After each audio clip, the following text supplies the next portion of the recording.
আল্লাহ তাআলা কিয়ামতের দিন সাইয়েদনা নূহ আলাইহিস সালামকে বলবেন, নূহ তুমি কি দাওয়াত পৌঁছিয়েছো তোমার উম্মতের কাছে?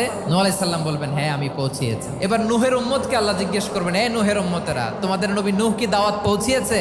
নূহের উম্মত বলবে, না আল্লাহ, কোনো দাওয়াতও আমরা পাই নাই, আপনারাও চিনি নাই, জান্নাতও চিনি নাই, জাহান্নামও চিনি নাই। নূহ আলাইহিস সালাম বিপদে পড়ে যাবেন। তখন আল্লাহ বলবেন, নূহ তোমার পক্ষে কোনো সাক্ষী আছে? নূহ আলাইহিস সালাম বলবেন, আছে। কে?